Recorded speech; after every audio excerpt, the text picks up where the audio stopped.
All right, it looks like I'm just going to be doing this recording today. No, it's in class. Um, I apologize that I am sitting on the floor at a couch. Moved. My stuff hasn't arrived yet. Um, so this is really the most reasonable place for me to work right now.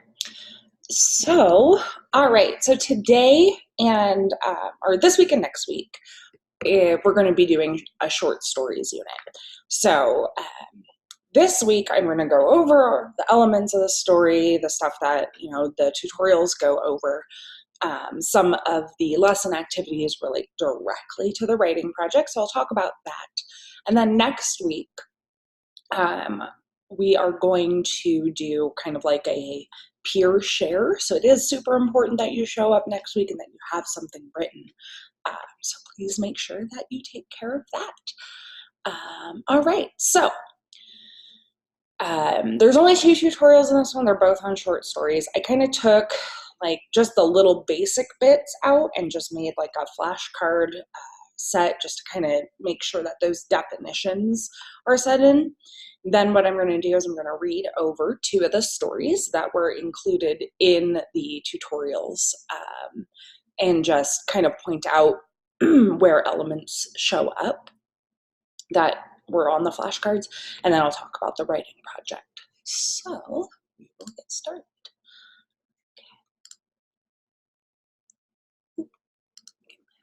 Okay, so elements of prose.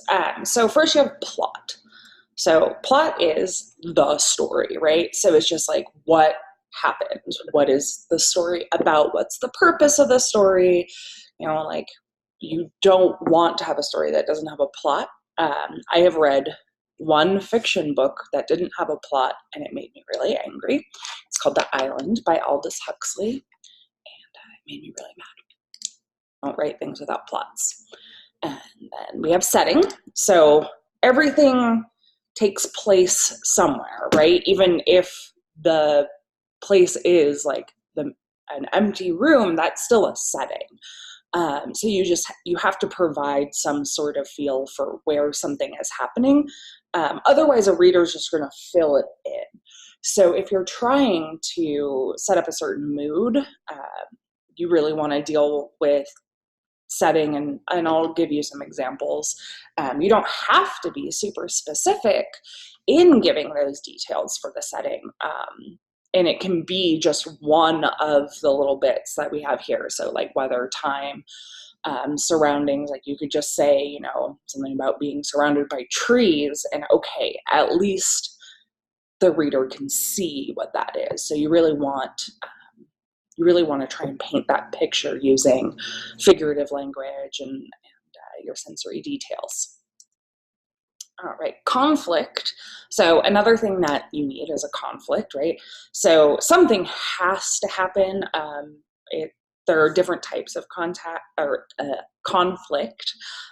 So you can have person-to-person conflict, internal conflict, you can have external conflict like nature or something, society like it says here. So it's just like whatever the problem is in the story. It doesn't necessarily have to be like a bad thing. It's just whatever hurdle has to get over in the story. Character. Okay, so characters are the people or beings or whatever that the story is about. So this says short stories usually have fewer characters than longer works of fiction. It is hard to write a short story and include a whole lot of characters, especially if you're going to do any sort of character development. But there are different types of characters, and I believe we will talk more about that when we do the long prose unit. But you have characters that change. You have which are like dynamic characters. You have static characters, which stay still. It's harder to develop that in short stories, so you might not have as much of that. Theme. So the theme is the central idea. or like why the story was written. You get asked this a lot, right? Like, what was the theme of this story? You don't necessarily have to even like build your story around a theme. Sometimes it just comes into the story. You can build your story entirely around a theme. It just really depends. Everything should relate to the theme, because otherwise your stories are going to be super disconnected. So yeah. Okay, so now we're going to talk about what's called Freytag's pyramid. You saw a diagram in there, and then you're, if you've seen the lesson activities already, you're going to be expected to do like some Freytag pyramid diagramming stuff, not necessarily like the actual graph, but all of these parts. So it's super important that you understand what all of these things are. So the exposition is like the beginning of the story. If we were talking about like an essay, it would be your introduction. You usually introduce character, setting, things like that get established. I mean, you can do it in all sorts of different ways. You don't have to be like, this story is about Bob and Bob lives in Canada. Like, I would hate it if you did something like that. But yeah, it's just it's the beginning of the story. Nothing, you're just kind of getting it going. It's the exposition, it's the start, it's the beginning. The inciting incident. So if we're looking at the actual like graph of the pyramid, so you have the exposition, and then you have like a little dot right here, and this is the inciting incident. So it's whatever brings the story into the rising action, which leads to the climax, and then all of that. So it's whatever causes the action to start moving. So rising action is moving the story towards the climax, or the peak point of what's going on. So everything sort of like, this is really the bulk of the story. And we'll see a couple of different ways that this is handled, and then, you know, how it's resolved. Because this rising action can be almost the entire story, and then like a paragraph can be the end, you know, so it just depends. Then you have the climax, which is like where the peak event happens. All of this, everything is like, oh, and then it kind of comes down from there towards the end. So it should be like the most exciting point in the whole story. And then you have falling action, which is just taking like us down to the end of the story. This can happen super fast. It just depends on what the story is about, but it's moving towards a resolution to the conflict. So then this would be like the opposite dot from the inciting incident. So conflict's resolved. We're good. We're not fighting anymore.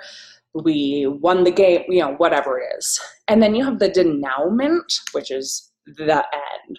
So it's like tying everything up in a nice little package. You know, it's just, that's just what the end of the story is. And so when you do the writing project and you're doing like the lesson activities to go with it, we'll see some examples, but basically you should be able to plot out all of these points before you start writing a story. Yeah. Okay. And then I think this is the only other thing I have in here, is just some review of figurative language. So that's definitely going to be something I'm looking for in your short stories. It's like necessary. So figurative language, we have alliteration. I think we talked about this last week. Maybe that was in another English class, but it's just the repetition of a consonant sound at the beginning of words. So if you think of like tongue twisters, she sells seashells by the seashore, that's alliteration, because it's that repetition of the consonant sound. It is important that it's consonant sound when we're talking about alliteration. A simile. So similes, comparing two unlike things using like or as, whereas a metaphor does the same thing without like or as. And we have hyperbole. which is an exaggeration. Like, I'm so hungry, I could eat a tree. I don't eat meat, so I can't eat a horse. But it's just like super exaggeration. You live a billion miles away, like stuff like that. Hyperbole is super commonly used. Onomatopoeia is a really fun word to say. And it's like boom, bang, pow, zap. If you've ever seen like old Batman cartoons, I don't know what cartoons are like these days. I don't know if they have it, but it's a word that is meant to indicate a sound. So like boom is an onomatopoeia. Meow is an onomatopoeia. I want to say meow because my cats are being really adorable. Imagery. So imagery, this kind of goes back to what I was saying with setting, and just like using your sensory details.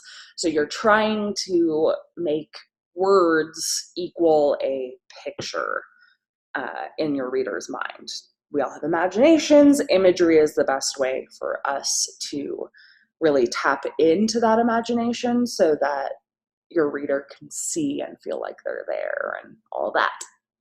Symbolism. It's exactly what it sounds like. It's just when a symbol or an image is used. I guess like we'll see some symbolism pop up in one of the stories that we'll go over, but Harry's scar from Harry Potter is a symbol. It's like the literal symbol of his connection to Voldemort. And, so it's just like this symbol of what happened to him. It's just taking like something and assigning more meaning to it.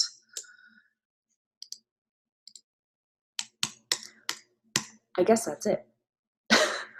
Okay, cool. So keeping all of that in mind, I'm going to read two of the stories. Like I said, both of these popped up in the tutorial. I'm actually going to read like one of my favorite stories first because I did a little bit of annotating on this one. This is one of my favorite stories. I love this story. I like the way it's written. I enjoy Kate Chopin. So enjoy me reading this. All right. So this is called The Story of an Hour. It's written by Kate Chopin, and it's a pretty old story, so you always have to keep like the time that things are written in mind too. And then you'll see over here I have like a couple of little notes just on like, I think I did mostly characterization, and then I have like a couple of other little notes. So I'll stop here and there like I do. Excuse me. All right. So, knowing that Mrs. Mallard was afflicted with a heart trouble, great care was taken to break to her as gently as possible the news of her husband's death. So like right away, right, we have characterization. We know we have a character, she's married, and she has a heart problem. And then we get the inciting incident also right here, which is news of her husband's death. So just like immediately we know what the conflict is, right? She just found out her husband died. It was her sister Josephine who told her in broken sentences, veiled hints that revealed and half concealing. Her husband's friend Richard was there, too, near her. It was he who had been in the newspaper office when intelligence of the railroad disaster was received, and Brentley Mallard's name leading the list of killed. He had only taken the time to reassure himself of its truth by a second telegram, and had hastened to forestall any less careful, less tender friend in bearing the sad message. She did not hear the story, as many women have heard the same, with a paralyzed inability to accept its significance. She wept at once, with sudden, wild abandonment, in her sister's arms. When the storm of grief had spent itself, she went away to her room alone. She would have no one follow her. There stood, facing the open window, a comfortable, roomy armchair. Into this she sank, pressed down by a physical exhaustion that haunted her body and seemed to reach into her soul. This is a really great, like, 2 sentences here. We have a really good example of painting some imagery. as well as some of her physical imagery, because get you can see her sinking down into this chair. And just like you can kind of empathize with that because you know what it, you have something like such loss, you can just feel it like pressing down on you. So these are really good sensory details, good imagery here. She could see in the open square before her house the tops of the trees that were all aquiver with new spring life. The delicious breath of rain was in the air. In the street below, a peddler was crying his wares. The notes of a distant song which someone was singing reached her faintly, and countless sparrows were twittering in the eaves. Again, lots more sensory detail, good imagery. There were patches of blue sky showing here and there through the clouds that had met and piled one above the other in the west facing her window. She sat with her head thrown back upon the cushion of the chair, quite motionless, except when a sob came up into her throat and shook her, as a child who has cried itself to sleep continues to sob in its dreams. We have a little bit more characterization about like her physical appearance. So she was young, with a fair, calm face whose lines bespoke repression and even a certain strength. But now there was a dull stare in her eyes, whose gaze was fixed away off yonder on one of those patches of blue sky. It was not a glance of reflection, but rather indicated a suspension of intelligent thought. There was something coming to her, and she was waiting for it fearfully. What was it? She did not know. It was too subtle and elusive to name, but she felt it creeping out of the sky, reaching toward her through the sounds, the scents, the color that filled the air. So you can see how this is all rising action because we're getting a little bit of tension from her. She's waiting for something. What is she waiting for? And so we're getting a little bit like, what's going on in the air? Now her bosom rose and fell tumultuously. She was beginning to recognize this thing that was approaching to possess her, and she was striving to beat it back with her will, as powerless as her two white, slender hands would have been. When she abandoned herself, a little whispered word escaped her slightly parted lips. She said it over and over under her breath. Free, free, free. The vacant stare and the look of terror that had followed it went from her eyes. They stayed keen and bright. Her pulses beat fast, and the coursing blood warmed and relaxed every inch of her body. She did not stop to ask if it were or were not a monstrous joy that held her.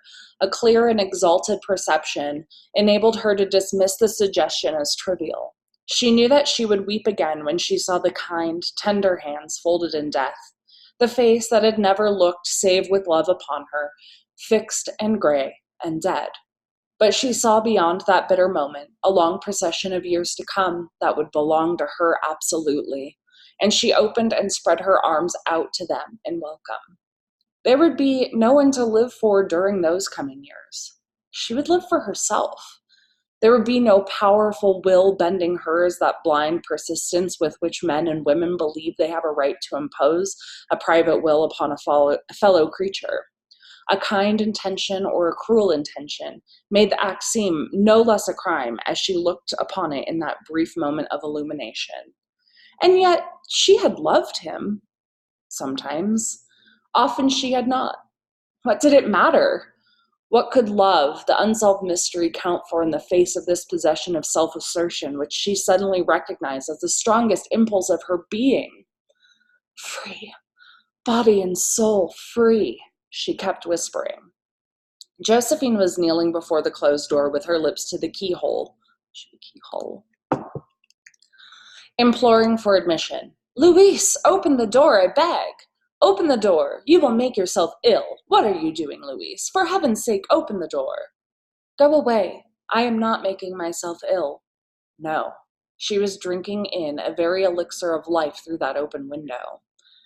Her fancy was running riot along those days ahead of her, spring days and summer days, and all sorts of days that would be her own.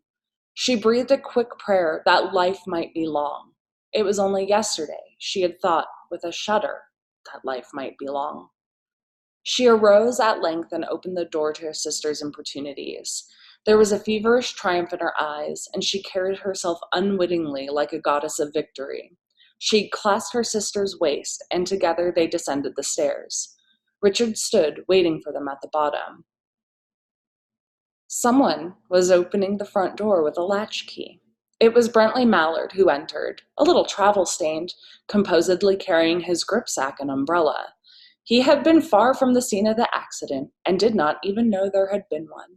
He stood amazed at Josephine's piercing cry, at Richard's quick motion to screen him from the view of his wife. When the doctors came, they said that she had died of a heart disease, of the joy that kills. So, as you can see here, we get the climax and the falling action, and it's all at the end of the story. So the whole story is like this continued rising action, and then you get the end. And I just really love that story. So, saw a lot of different elements of story writing in here. We have dialogue. There's, basically everything is in the story. So that's the first one. The second one, you may have a little experience with this story. I don't know why I did not include the author, but this is called The Gift of the Magi. And this one really deals a lot more with symbolism. I didn't annotate this one. I was hoping for discussion, but I'll stop and do what I do. All right. $1.87. That was all, and 60 cents of it was in pennies. Pennies saved 1 and 2 at a time by bulldozing the grocer and the vegetable man and the butcher until one's cheeks burned with the silent imputation of parsimony that such close dealing implied. 3 times Della counted it, $1.87, and the next day would be Christmas. So here we have a little bit of characterization, and we have setting and sense of time, so we know it's Christmas Eve. There was clearly nothing to do but flop down on the shabby little couch and howl. Della did it. Wind instigates the moral reflection that life is made up of sobs, sniffles, and smiles, with sniffles predominating. While the mistress of the home is gradually subsiding from the first stage to the second, take a look at the home. A furnished flat at $8 per week. It did not exactly beggar description, but it certainly had that word on the lookout for mendicancy squad. In the vestibule below was a letterbox into which no letter would go, and an electric button from which no mortal finger could coax a ring. Also appertaining thereunto was a card bearing the name of Mr. James Dillam Young. The Dillam had been flung into the breeze during a former period of prosperity when its professor was being paid $30 per week. Now, when the income was shrunk down to $20, though, they were thinking seriously of contracting to a modest and unassuming D. But whatever Mr. James Dillingham Young came home and reached his flat above, he was called Jim, and greatly hugged by Mrs. James Dillingham Young, already introduced to you as Della, which is all very good. Della finished her cry and attended to her cheeks with a powder rag. She stood by the window and looked out dully at a gray cat walking a gray fence in a gray backyard. Tomorrow would be Christmas Day, and she only had $1.87 with which to buy Jim a present.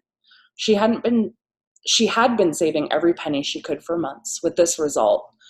$20 a week doesn't go far. Expenses had been greater than she had calculated. They always are. Only $1.87 to buy a present for Jim. Her Jim. Many a happy hour she had spent planning for something nice for him. Something fine and rare and sterling. Something just a little bit near to being worthy of the honor of being owned by Jim. There was a pier glass between the windows of the room. Perhaps you have seen a pier glass in an $8 flat.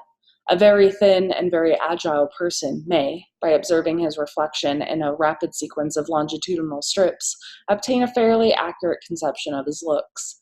Della, being slender, had mastered the art. I think this is talking about a mirror, a pier glass. Pretty sure that's what we're talking about here. Suddenly, she rolled from the window and stood before the glass. Her eyes were shining brilliantly, but her face had lost its color within 20 seconds. Rapidly, she pulled down her hair and let it fall to its full length. Now, there were 2 possessions of the James Dillingham Youngs, in which they both took a mighty pride. One was Jim's gold watch that has been his father's and his grandfather's. The other was Della's hair. Had the Queen of Sheba lived in the flat across the air shaft, Della would have let her hair hang out the window some day to dry, just to depreciate Her Majesty's jewels and gifts. Had King Solomon been the janitor, with all his treasures piled up in the basement, Jim would have pulled out his watch every time he passed, just to see him pluck at his beard from envy. So now Della's beautiful hair fell about her, rippling and shining like a cascade of brown waters. It reached down below her knee and made itself almost a garment for her. And then she did it up again nervously and quickly. Once she faltered for a minute and stood while a tear or two splashed on the worn red carpet. On went her old brown jacket. On went her old brown hat. With a whirl of skirts and with the brilliant sparkle still in her eyes, she fluttered out the door and down the stairs to the street. Where she stopped, the sign read, "Men sont free, hair goods of all kinds." One flight up, Della ran and collected herself, panting. Madame, large, too white, chilly, hardly looked the Sofronie. I don't know what that means. "Will you buy my hair?" asked Della. "I buy hair," said Madame. "Take your hat off and let's have a sight at the looks of it." Down rippled the brown cascade. $20, said Madame, lifting the mass with a practiced hand. "Give it to me quick," said Della. Oh, and the next 2 hours tripped by on rosy wings. Forget the hashed metaphor. She was ransacking the stores for Jim's present. She found it at last. It surely had been made for Jim and no one else. There was no other like it in any of the stores, and she had turned them inside out. It was a platinum fob chain, simple and chaste in design, properly proclaiming its value by substance alone and not by meticulous ornamentation, as all good things should do. It was even worthy of the watch. As soon as she saw it, she knew that it must be Jim's. It was like him, quietness and value. The description applied to both. $21 they took from her for it, and she hurried home with the 87 cents. With that chain on his watch, Jim might become properly anxious about the time in any company. Grand as the watch was, he sometimes looked at it on the sly on account of the old leather strap that he used in place of a chain. Talking about a pocket watch. When Della reached home, her intoxication gave way a little to prudence and reason. She got out her curling irons and lighted the gas and went to work repairing the ravages made by generosity added to love, which is always a tremendous task, dear friends, a mammoth task.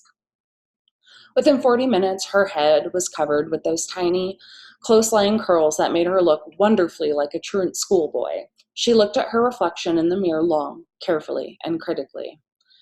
"If Jim doesn't kill me," she said to herself, "before he takes a second look at me, he'll say I look like a Coney Island chorus girl. But what could I do? Oh, what could I do with $1.87? At 7 o'clock, the coffee was made and the frying pan was on the back of the stove hot and ready to cook the chops. Jim was never late. Della had doubled the fob chain in her hand and sat on the corner of the table near the door that he always entered.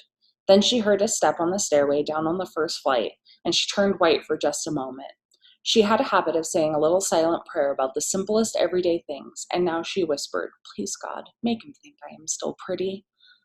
The door opened, and Jim stepped in and closed it. He looked thin and very serious. Poor fellow, he was only 22, and to be burdened with a family. He needed a new overcoat, and he was without gloves. Jim stopped inside the door, as immovable as a setter at the scent of a quail. His eyes were fixed upon Della, and there was an exasperation in them that she could not read, and it terrified her. It was not anger, nor surprise, nor disapproval, nor horror, nor any of the sentiments that she had been prepared for. He simply stared at her fixedly with that peculiar expression on his face. Della wriggled off the table and went for him. "Jim, darling," she cried, "don't look at me that way. I had my hair cut off and sold it because I couldn't have lived through Christmas without giving you a present. It'll grow out again. You won't mind, will you? I just had to do it. My hair grows awfully fast. Say Merry Christmas, Jim, and let's be happy. You don't know what a beautiful, nice gift I've got for you." "You've cut your hair off?" asked Jim laboriously, as if he had not arrived at that patent fact yet, even after the hardest mental labor.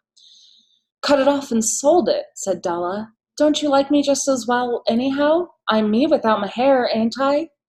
Jim looked about the room curiously. You say your hair is gone? He said, with an air of almost of idiocy. You needn't look for it, said Della. It's sold, I tell you, sold and gone too. It's Christmas Eve, boy. Be good for me, for it went for you. Maybe the hairs of my head were numbered, she went on with sudden serious sweetness, alliteration.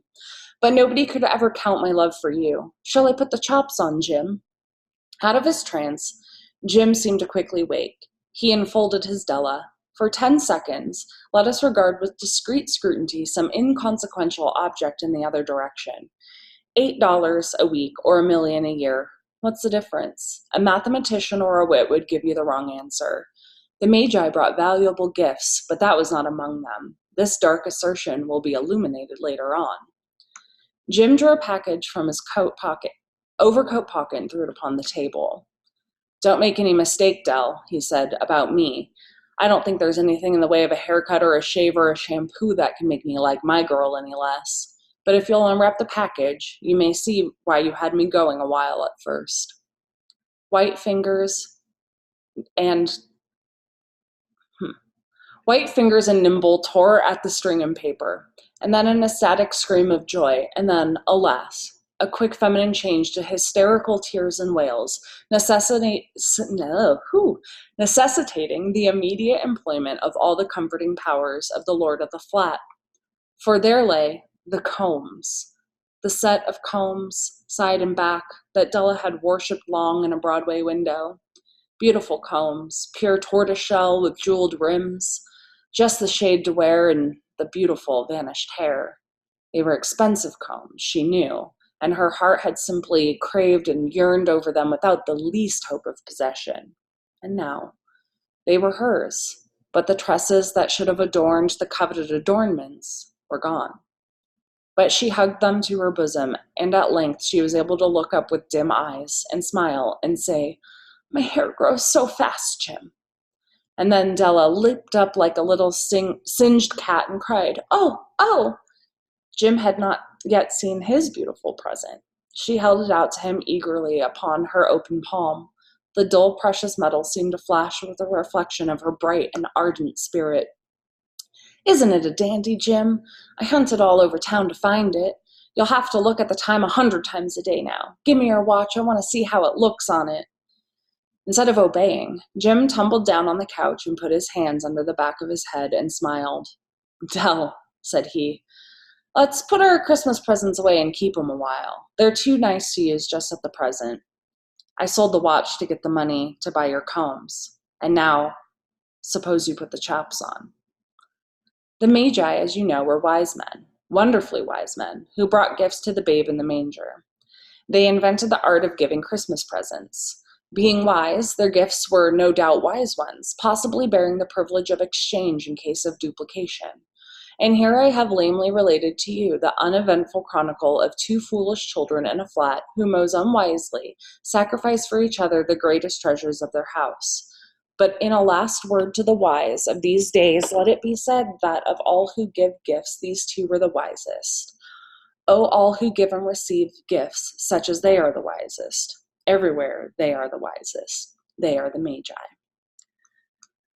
So really interesting with the symbolism of like the hair and the watch, and then it's, they both give up their most prized possessions to get gifts for those prized possessions for the other people. So it's a really interesting story. All right, so now we can talk about writing project 2. So like I said, since we kind of had to shift some stuff around, we're going to do peer review on this one, kind of like we'll figure it out, but we're going to do that for the next class session, assuming anybody comes. Yeah, so we just have a short story. So I found this cute little image and then a good quote from an author I like. So short stories are tiny windows into other worlds and other minds and other dreams. They are journeys you can make to the far side of the universe and still be back in time for dinner. Neil Gaiman. All right, so I think there are 3 tasks throughout this, but in the tutorial, Short Stories 1, the first lesson activity has you plot out your pyramid. So let's just pull this up. All right. So if you can't physically get like the charting here, you can just type it in, like using all of them. So denouement, inciting incident, rising action, climate, blah blah blah blah blah. So you can just like list those all out, and then you'll copy and paste them into the actual writing project, and then make sure that you write out your setting there. So you've already got that. Just go ahead and copy and paste that here for 1. So that's task 1. Easy. You'll already have it done, right? So then the second tutorial's first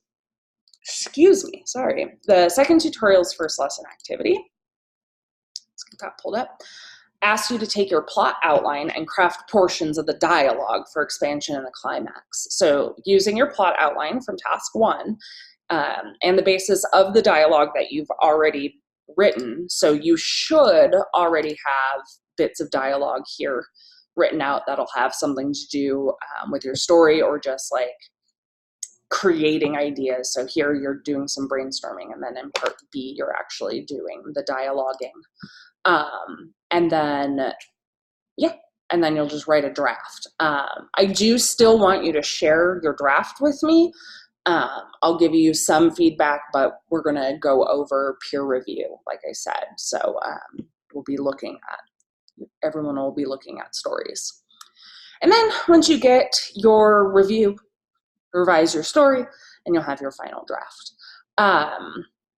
And then, so it's really important to go down and just look at how I'll be evaluating it. So you get points for all of the different elements. And then, your final draft obviously worth the most, but what I'm definitely looking for, your elements that were really brought up throughout the 2 tutorials as far as writing this goes. So there's not a length that I expect. Short stories can be 2 pages long, like Story of an Hour is a very short story. Gift of the Magi is a little longer, and then, you can have like 20-page short stories. One of the example stories, I think it comes up for the dialogue one in the second tutorial. There's a story called A Rose for Emily by William Faulkner. It's a much longer short story. So just some, things to think about there. If you have questions, please let me know.